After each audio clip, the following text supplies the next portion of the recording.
Assalamualaikum warahmatullahi wabarakatuh.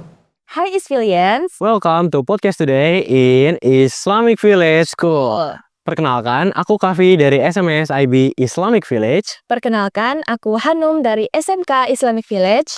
Hai teman-teman, sebelum nonton podcast kali ini, pastikan teman-teman udah nonton semua podcast kita yang lainnya, karena kita selalu mengabarkan isu-isu yang terbaru dan juga melihat dari sudut pandang Islamic Village. Nah, kira-kira untuk hari ini kita bakal ambil isu apa ya, Hanum?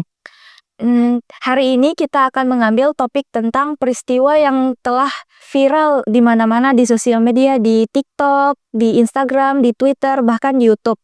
Peristiwa itu adalah bencana alam yang dialami oleh saudara kita yang ada di Pulau Sumatera bagian Indonesia. Bencana ini juga bahkan telah diliput dari media-media internasional, media-media setempat, dan juga telah booming di Facebook, TikTok, Instagram, dan YouTube. Dan teman-teman pasti tahu tentang bencana alam ini. Bencana alam ini berhasil merenggut beberapa nyawa teman-teman kita, saudara kita, bahkan saudara sebangsa dan juga setanah air kita. Sebelum memulai podcast kali ini, alangkah baiknya kita kirimkan doa untuk teman-teman kita dan juga saudara terdekat kita yang berada di Aceh dan juga Sumatera Utara. Al-Fatihah. Auzubillahiminasyaitonirrajim.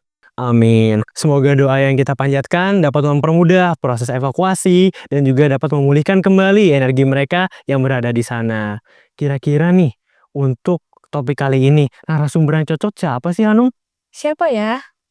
Oke, langsung aja kita undang. Ini adalah Kepala Seksi Bidang Keagamaan dan juga Ciri Khas dari Islamic Village yang telah terjun langsung ke lapangan melihat bagaimana kondisi Aceh dan juga Sumatera Utara, tepatnya di Kabupaten Langkat dan Aceh Tamiang. Langsung saja kita panggil narasumber kita, Bapak Agus. Assalamualaikum, Bapak.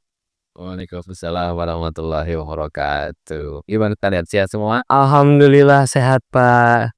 Gimana nih, Pak, setelah Bapak meninjau langsung ke sana? Luar biasa. Bapak 2 hari yang lalu baru nyampe dari Aceh. Dan hari ini masih terngiang bagaimana suasana di sana saudara-saudara kita yang terkena musibah. Jadi susah menggambarkannya kesulitan mereka. Alhamdulillah kita di sini semuanya masih baik-baik saja. Alhamdulillah. Kira-kira waktu Bapak ke sana, bagaimana sih perasaan Bapak pertama kali menginjakan kaki di sana dan bagaimana perasaan warga setempat melihat Bapak nih, Pak? Ya, pada saat di sana itu kita sudah mendapatkan informasi sebelumnya bahwa jalan-jalan itu belum bisa diakses dengan baik. Maka kita mencari informasi sebanyak mungkin. Kebetulan ada teman-teman yang ada di sana yang mau dan menjadi bagian dari tim kita untuk ke sana. Luar biasa. Yang mereka butuhkan di luar bayangan kita. Kalau kita ke sana atau memberikan bantuan biasanya sembako gitu kan. Tapi ini yang mereka minta sepatu bot, putih kelambu, kemudian alat masak, kemudian mesin penerang, seperti itu yang kemudian kita melihat ini sesuatu yang lebih dari sekedar dasar, kebutuhan lebih sekedar dasar. Untuk sudah bisa jalan saja mereka butuh alas kaki yang membuat mereka aman, karena kan banyak puing-puingnya masih berserakan, khawatir paku dan sebagainya. Jadi kita datang ke sana dengan segala kemampuan kita bantu mereka dengan apa yang kita bawa ke sana. Jadi mereka begitu senang sekali dengan kehadiran kami itu. Kami langsung menuju ke orang-orang yang membutuhkan, tidak melalui posko-posko. 2 hari itu kami keliling ke beberapa titik gitu. Dengan kendaraan yang beberapa kali juga mater ya, karena harus melewati lumpur-lumpur yang luar biasa, kita dorong dan sebagainya, sehingga alhamdulillah sampai juga ke titik terakhir sampai kendaraan kami tidak bisa lewat lagi. Di setelah itu namanya di Desa Sunting ya. Desa Sunting, Pak. Sunting, kemudian ada desa apa namanya kemarin, ada desa Wonosari, ada desa Tangkahan, apa namanya, Pematang Durian, kemudian Babu, itu semuanya kita datangin seperti itu. Oke, jadi memang skalanya itu sangat besar sekali ya, Pak. Kalau di sana. Kalau bicara skala musibah itu luar biasa. Sampai saya berpikir ini bukan air bah biasa. Terbayang oleh kita pohon sawit yang setinggi mungkin 10 sampai 15 meter itu pun diterjang oleh air itu roboh. Roboh. Kemudian rumah-rumah desa ada yang hilang gitu lah.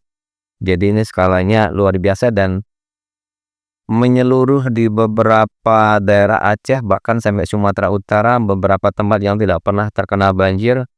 Hari itu banjirnya sampai ke setinggi leher orang dewasa. Seperti daerah Pangkalan Beranan itu, daerah Langkat itu, teman-teman yang tinggal di sana menceritakan bahwa banjir air itu sampai setinggi leher orang dewasa. Padahal sebelum nggak pernah banjir. Di luar biasa. Itulah skalanya yang kita lihat. Jadi air dari mana ini? Iya. Kita tidak bisa hanya menebak akibat sungai yang meluap dan sebagainya. Kalau sampai setinggi rumah, kemudian setinggi pohon sawit yang sebelumnya tidak pernah semacam itu, berarti ada yang lain itu kan. Wallahu alam. Iya. Faktor apa saja ya yang bisa menjadi timbulnya bencana ini, Pak? Apakah murni dari alam atau ada campur tangan manusia? Karena kan di sosial media tuh banyak yang ngeliatin video batang pohon yang berserakan sampai bahkan ke laut gitu. Iya, betul sekali. Jadi saya yakin para ahli hari ini sedang melakukan penelitian untuk melihat penyebab utamanya apa, meskipun beberapa asumsi ini akibat penebangan hutan di Taman Nasional Gunung Leuser ya. Memang di sana itu ada hutan yang mulai beralih fungsi, terutama menjadi tanaman sawit dan daerah-daerah yang kemudian berubah di desa dan sebagainya. Dulu adalah daerah-daerah yang memang tertutup Taman Nasional Gunung Leuser itu. Saya boleh dikatakan menjadi saksi dulu itu waktu saya masih kuliah. Kebetulan saya kuliah di Medan. Jadi di perbatasan Langkat itu ada Taman Nasional Gunung Leuser yang awalnya itu dilarang oleh pemerintah untuk dijadikan pemukiman. Tapi akibat dari konflik yang terjadi pada saat itu, eksodus atau orang-orang yang lari dari Aceh karena konflik yang terjadi itu, mereka masuknya ke wilayah Langkat yang di situ masuk ke Taman Nasional Gunung Leuser. Karena mereka dengan terpaksa harus masuk situ, pemerintah daerah mengizinkan. Nah, sudah 25 tahun berjalan.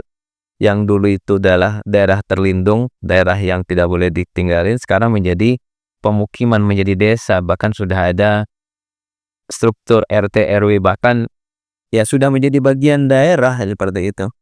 Itulah menjadi cerita-cerita kecil kemarin ketika kita di sana, teman-teman yang di Langkat, terutama di daerah Besitang, itu menceritakan kondisi memang ada beberapa wilayah yang beralih fungsi. Itu tentu adalah tangan manusia yang berbuat. Jadi memang faktornya dari kitanya sendiri yang pindah, itu memang bukan tempat kita dan memang dilindungi. Tapi karena terlalu banyak masyarakat, terlalu banyak yang belum punya tempat tinggal yang layak, mereka pindah ke sana dan wallahu alam memang yang dilarang akan memberikan buktinya memang itu tidak baik untuk ditinggali di sana ya Pak. Makanya jadi faktor penyebabnya juga teman-teman.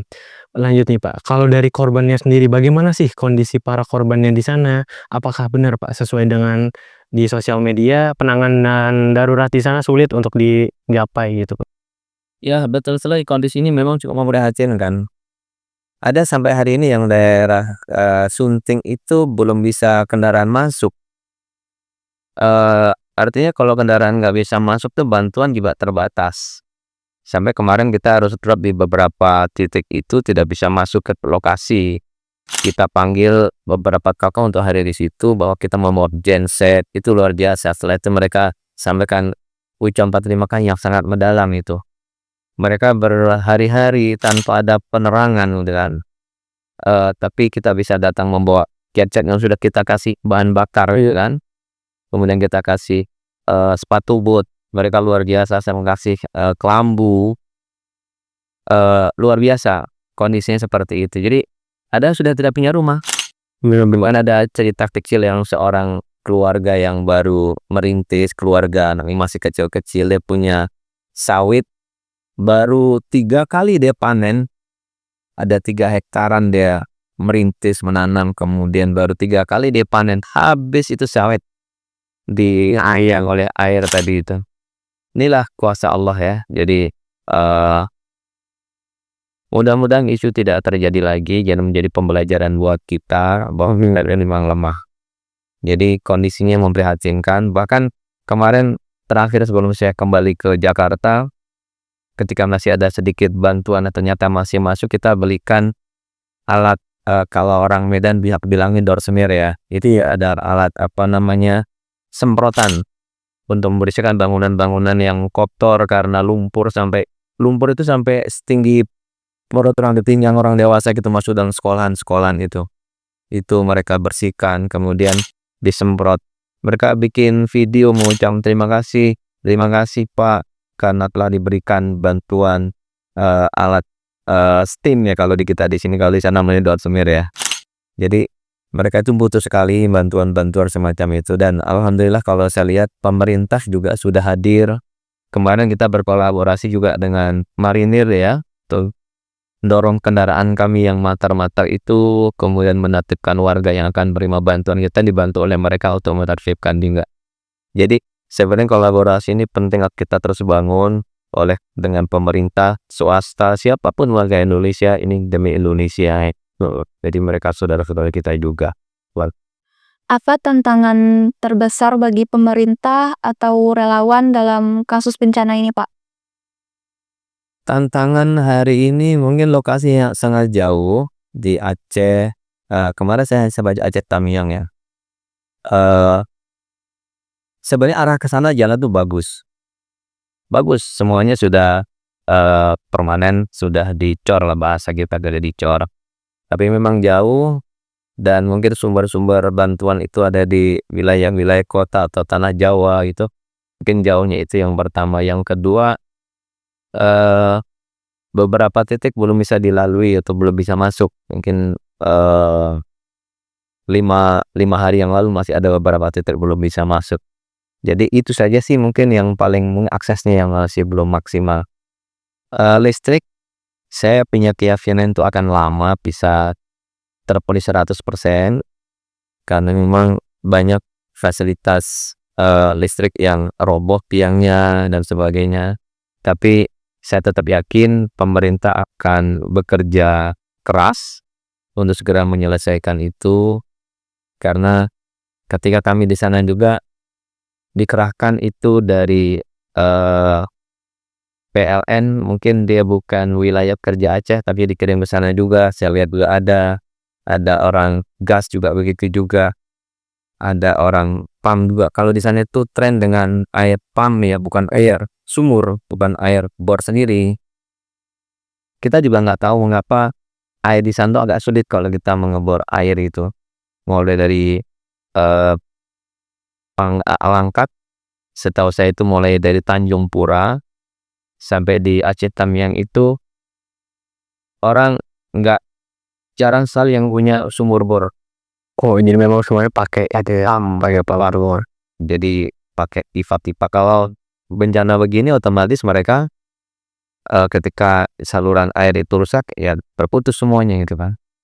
Maka kemarin kami untuk membawa air minum, bahkan setelah kemarin kami juga menyumbang untuk satu tangki air LSC. Itu kita kirimkan juga ketika kami sudah kemarin dari tim yang kami tinggal untuk membantu untuk pengadaan air bersih ya. Satu tangki itu dengan jumlah sekian kita kirimkan ke sana. Itu saya lihat videonya luar biasa, mereka sangat berbahagia sekali karena LSC. Bahkan untuk minum saja pun mereka sulit mendapatkan sekali. Makanya kami bawa air mineral juga. Jadi di dalam bingkisan kami itu sembako itu ada air mineral. Senang sekali ada mineral itu, karena langka, susah untuk mendapatkan air minum itu. Seperti itu. Jadi itu ya teman-teman, kalau misalnya di media-media sosial mungkin banyak isu-isu yang beredar, penanganannya yang kurang cepat dan lain-lain, berdasarkan fakta di lapangan, memang dari pemerintah, dari relawan, maupun dari teman-teman yang ikut membantu, udah banyak sekali yang berkolaborasi, termasuk salah satunya adalah Islamic. Kita alhamdulillah berhasil mengumpulkan dana kemarin 219 juta rupiah, dan saat dikelola di sana juga seperti kata Bapak Agus tadi, yaitu dibantu juga oleh pemerintah, dibantu oleh beberapa teman-teman TNI untuk adanya penyaluran-penyaluran, untuk adanya pengumpulan-pengumpulan warga. Jadi, untuk memperjelas berita, fakta di lapangan mengatakan memang penanganan darurat ini adanya kolaborasi ini benar nyata adanya, dan juga tidak ada kolaborasi yang lambat. Hanya saja kesulitan kita adalah mungkin akses jalan yang tertutup dan juga bahan-bahan pokok seperti air minum, air mineral, dan juga air bersih seperti yang tadi. Lanjut Pak, kira-kira pesannya bagi kita yang di sini apa sih Pak dari bencana ini? Ya, benar sekali Kahfi, Anum. Jadi Bapak kemarin sempat kemudian membuat tulisan kecil ya, ketika bencana itu terjadi. Kemudian saya berpikir kita harus berdamai dengan semua. Kalimat itu kayak menjadi headline dalam pikiran saya. Berdamai dengan semua. Ada 3 hal yang harus kita berdamai dengannya. Pertama, kita berdamai dengan Allah. Tinggi sekali nih ya. Berdamai dengan Allah sebagai Tuhan kita untuk melaksanakan perintahnya, menjauhi larangannya, dan menegakkan amar ma'ruf nahi mungkar. Perangi segala bentuk kemaksiatan. Ini kita berdamai dengan Allah, insya Allah Allah akan sayang dengan kita. Karena dibuktikan oleh Allah beberapa tempat yang memang di situ dihidupkan nama Allah, pesantren, masjid, itu dijaga oleh Allah. Berdamai dengan Allah yang pertama. Maka kita semua, anak-anak Islamic Village khususnya ya, ataupun siapapun warga Indonesia, ya kita melaksanakan sebagai seorang muslim, melaksanakan agama dengan benar, melaksanakan perintahnya, jauhi larangannya, dan kita berantas segala bentuk kemaksiatan. Kalau kita tidak bisa dengan tangan kita dengan lisan. Kita tidak dengan lisan, dengan hati kita benci perbuatan itu. Kan disebutkan man ra'a minkum mungkaran falyughayyirhu biyadihi fa illam yastati' bilisanihi fa illam yastati' biqalbihi wa dzalika adghaful iman. Bila kita melihat kemungkaran, cegahlah dengan tanganmu. Pak Presiden, Pak Gubernur, Pak Bupati, Wali Kota, tangan-tangan Bapak lah yang bisa bekerja dengan tangan untuk memberantas kemaksiatan-kemaksiatan itu. Kalau kita tidak dengan tangan kita, dengan lisan kita, para pendakwah, guru, untuk menyampaikan dengan lisannya, hindari kemungkaran, kemaksiatan. Kalau dengan lisan kita juga nggak bisa, karena kita bukan seorang ulama, bukan pendakwah, bukan guru, bukan orang yang bisa menyampaikan dengan lisan, atau mungkin takut kalau kita ngomong ada kemaksiatan di daerah kita, kita takut ngomong. Ya dengan hati, kita benci perbuatan itu, tinggalkan, jauhi. Itu kita yang pertama, kita berdamai dengan Allah. Yang kedua, berdamai dengan manusia. Janganlah suka kita itu membuat konflik, keributan, memancing permasalahan. Jadi konflik ini adalah artinya kita siap untuk tidak damai dengan manusia. Analoginya begini, kalau kita berkonflik dengan orang, ini sesungguhnya yang terancam itu bukan kita saja, tapi juga anak kita, bahkan cucu kita juga terancam. Maka sering sekali ketika ada peristiwa pembunuhan seorang anak dari pejabat, gitu kan, misalnya gitu kan, biasanya wartawan akan bertanya, pejabat itu apakah punya permasalahan dengan orang, kok anaknya kemudian jadi korban. Begitu juga dengan pengusaha, begitu juga dengan pemerintah, begitu juga dengan tokoh masyarakat. Jangan berkonflik lah. Jangan berkonflik, jangan memancing perseteruan. Damai kita, damailah dengan semuanya. Insya Allah kalau begitu kita tidak terancam dari musibah, tidak tidak terancam dari petaka gitu kan. Nah, yang terakhir kita berdamai dengan alam. Ini yang hari ini kita semua merasakan kita sedang tidak berdamai dengan alam. Bagaimana tidak berdamainya? Kita membuat alih fungsi hutan yang sebenarnya mereka tumbuh. Bayangkan kalau sebuah tanaman baru tumbuh, sudah ada yang besar, ditebang yang besar, yang kecil juga habis. Itu kan seperti pembantaian begitu kan. Jadi jangan pikir ketika kita membuat kerusakan itu tidak akan kembali kepada kita keburukan itu. Binatang yang sebenarnya mereka hidupnya seharusnya berada di tempat yang liar, mungkin diburu, dibunuh, atau mungkin tempatnya diusik dan sebagainya. Maka binatang-binatang itu bisa aja mendoakan keburukan kepada kita, gitu kan? Padahal kalau kita lihat bagaimana seekor kucing, karena setiap saat kita beri makan, setiap saat kita rawat, kita bermain dengannya, sering sekali ternyata menyelamatkan kita, gitu kan? Ini pelajaran buat kita, berdamailah dengan alam. Jangan menebang pohon. Wahai para pengusaha dan para penguasa, jangan memberikan privilege. Gitu. Kemudian kita pelajar jangan buang sampah sembarangan. Itu air itu pengennya jernih, jangan dikotori, gitu kan? Jadi kita nggak berdamai dengan alam kalau kita membuang sampah sembarangan. Maka jangan salah, kemudian kalau kita tidak berdamai dengan alam, ya alam akan mengancam kita. Gitu. Jadi 3 hal ini harus kita lakukan untuk berdamai dengan Allah, berdamai dengan manusia, berdamai dengan alam. Insya Allah kita akan selamat, gitu kan, pakai ya. Jadi Bapak merasa ketika tidak ada musuh dimanapun, berarti kita berdamai dengan orang, jalan kemanapun aman. Tapi kalau kita punya musuh satu saja, Kavi punya musuh di wilayah utara rumahnya. Kavi mau main arah utara itu ngeri-ngeri sedap, gitu kan, orang bilang takut, gitu kan. Karena ada musuh, bisa terancam kita, bisa bahaya buat kita. Nah, ini begitu juga dengan kita, dengan alam. Memang tumbuhan itu tidak ngomong, tidak bicara, tapi sesungguhnya semuanya itu punya ilahi, punya Tuhan yang mereka bisa membahayakan kita ketika terlalu kita membuat kemaksiatan atau terlalu banyak membuat keburukan kepada alam. Jadi jangan melakukan penebangan hutan dan sebagainya. Apalagi kalau sudah kita tidak berdamai dengan Allah, ngeri sekali tuh. Kemaksiatan merajalela di mana-mana. Para ulama tidak lagi didengar nasihatnya, akhirnya tidak mau memberikan nasihat, itu yang bahaya. Kemaksiatan di mana-mana ada, sampai pemerintah, ulama takut menegurnya, itu bahaya itu. Tunggu azab Allah, itu namanya bala itu nanti jadinya. Udah lalai semuanya. Jadi itulah barangkali pelajaran yang bisa kita petik dari peristiwa ini. Kita doakan teman-teman kita, para pemirsa semua di Aceh hari ini, saudara-saudara kita yang sedang terkena musibah, mudah-mudahan diberikan kekuatan.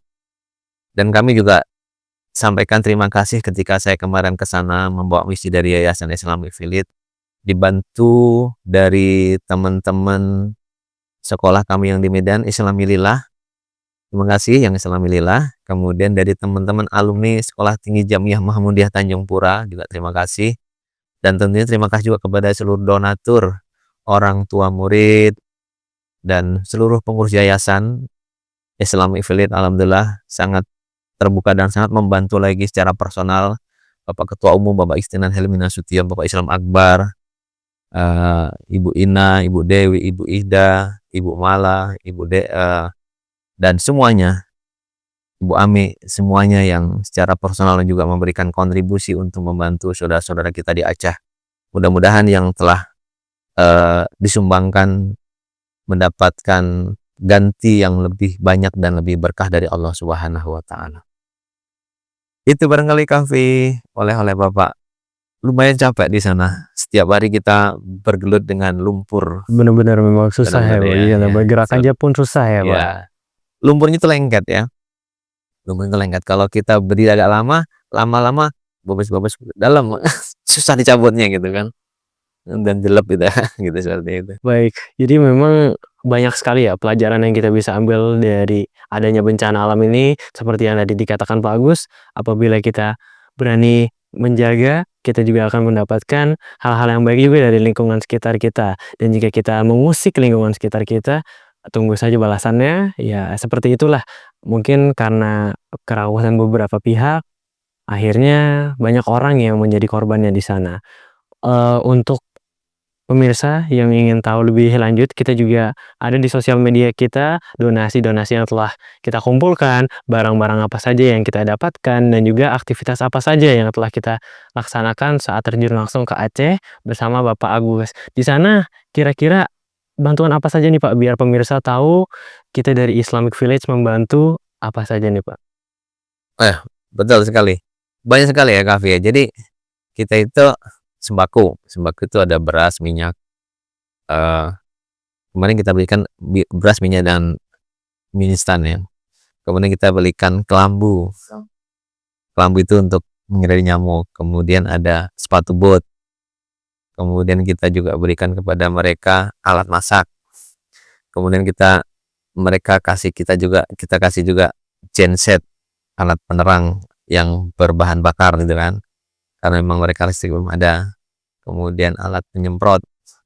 Kemudian anak sekolah kita berikan sepatu sekolah, seragam sekolah, buku tulis gitu. Kita berikan juga kepada mereka. Dan untuk warga-warga yang kemarin kehilangan rumah, ya kita kasih donasi seikhlas seadanya dalam bentuk cash, kita berikan juga kepada mereka. Jadi kita benar-benar langsung kepada orang yang berhak menerimanya, tidak melalui posko-posko lagi, tidak. Hari itu langsung kita langsung keliling. Dan alhamdulillah semuanya mengucapkan terima kasih kepada seluruh donatur dari Yayasan Islamic Village, juga dari Kafi juga, jangan dari uang jajan Hanum juga mungkin. Jadi kita kumpulkan alhamdulillah, dari sekolah Citra Islami juga. Jadi isinya semacam itu. Jadi ini sesuai dengan request mereka, karena memang ada teman-teman itu menjadi korban gitu kan. Jadi mereka menyampaikan, Pak, yang kami butuhkan ini ada, bisa nggak kita bantu Pak? Siap. Hari itu langsung belanja, langsung kirim gitu kan. Seperti itu. Jadi 4 hari itu benar-benar kerja cepat dan tepat gitu kan. Ya, seperti itu. Oke, jadi itu ya teman-teman sekalian, apa yang kita berikan juga apa yang mereka butuhkan. Jadi untuk transparansi juga nih, dari Islamic Village memang memberikan donasi sepenuhnya untuk warga-warga di sana, tidak melalui perantara dan juga tidak melalui pihak-pihak ketiga. Kita benar-benar langsung memberikan ke warganya, kita memberikan bantuan via barang dan juga via uang. Jadi podcast ini juga sebagai bentuk untuk membuktikan donasi-donasi teman-teman kemarin kita pakai dengan baik, kita pakai dengan bijak, dan kita pakai dengan tepat. Begitu. Oke, kira-kira tempat atau wilayah mana aja yang Bapak udah datangin? Oh iya, betul sekali. Kebetulan saya ada catatannya ya, ini nih. Memang dasarnya itu kemarin Bapak ke desa Sumedam ya. Desa Sumedam itu di Aceh Tamiang. Kemudian ada desa Pemantang Durian, Kecamatan Bandar Pusaka di Aceh Tamiang juga. Kemudian desa Sunting, tadi saya sebut juga tadi Sunting ya, di Kecamatan Bandar Pusaka. Kemudian desa Sukamulia, Dusun Rantau Bintang, di wilayah Aceh Tamiang. Kemudian kita juga bantu di Madrasah Ibtidaiyah Sunting gitu, itu di wilayah Aceh Tamiang. Kemudian di Sekolah Negeri 1 Kota Langsa, kita juga bantu kepada mereka. Kemudian ke SMP Negeri 1 Karangbaru Aceh Tamiang. Jadi itu daerah-daerah yang wilayah Aceh. Kemudian kalau wilayah-wilayah di Langkat itu ada wilayah-wilayah yang masuk di wilayah Langkat Sumatera Utara, tapi perbatasan dengan Aceh gitu kan. Jadi mereka itu juga dampaknya tidak jauh beda dasarnya dengan Aceh Tamiang. Di sana ada daerah namanya Sekoci, kemudian ada Simpang 5, kemudian ada daerah Simpang 3, kemudian ada wilayah Pakis namanya, Desa Pakis ya. Itu wilayah-wilayah yang kita bantu untuk wilayah Sumatera Utara. Jadi luar biasa mereka ini sangat membutuhkan bantuan-bantuan yang sesuai dengan mereka butuhkan. Itu daerah-daerah yang kemarin kita datangi. Kalau yang di wilayah agak ke arah Medan itu di Tanjung Pura ya. Di Tanjung Pura itu juga kita kasih beberapa paket yang semuanya alhamdulillah mereka sangat terbantu karena kita langsung memberikan kepada yang bersangkutan. Tidak harus mereka datang ke posko, tetap kita datang di mana mereka tinggal, dan hanya beberapa rumah kemudian kumpul satu titik seperti itu. Kalau mereka harus datang ke posko jauh-jauh mereka. Sementara kendaraan mereka terbatas sekali. Semacam itu. Oke, jadi memang kita nggak hanya ke satu lokasi, teman-teman. Dari tim Islamic Village nyusurin beberapa lokasi yang ada di Aceh, yang ada di Sumatera Utara, dan juga ada di Kabupaten Langkat tadi. Jadi donasi yang kita berikan juga tersebar luas. Ini sebagai informasi dan juga catatan buat teman-teman yang udah menyumbangkan donasi, biar semakin tenang hatinya, dan insya Allah doa dan juga harapan yang diberikan melalui donasinya bisa dijabah dan membantu teman-teman yang ada di sana. Terima kasih untuk Pak Agus sudah mengisi narasumber kita untuk podcast hari ini dan sudah menceritakan pengalaman Bapak karena telah terjun ke lapangan langsung. Selesai sudah podcast kita hari ini. Semoga kita semua bisa memberikan doa maupun donasi kepada saudara-saudara kita yang terkena bencana di Pulau Sumatera. Semoga bencana ini segera membaik. Amin. Dan juga seluruh pihak yang memang masih kehilangan saudaranya cepat menemukan titik terang. Demikian podcast dari kami. Semoga dapat memberikan pengetahuan baru bagi teman-teman. Semoga bisa membuktikan juga kepada teman-teman bagaimana nih kondisi di lapangan dan tidak mudah termakan hoax yang ada di sosial media. Kami pamit undur diri sebagai host di Islamic Village Podcast. Wassalamualaikum warahmatullahi wabarakatuh. Waalaikumsalam warahmatullahi wabarakatuh.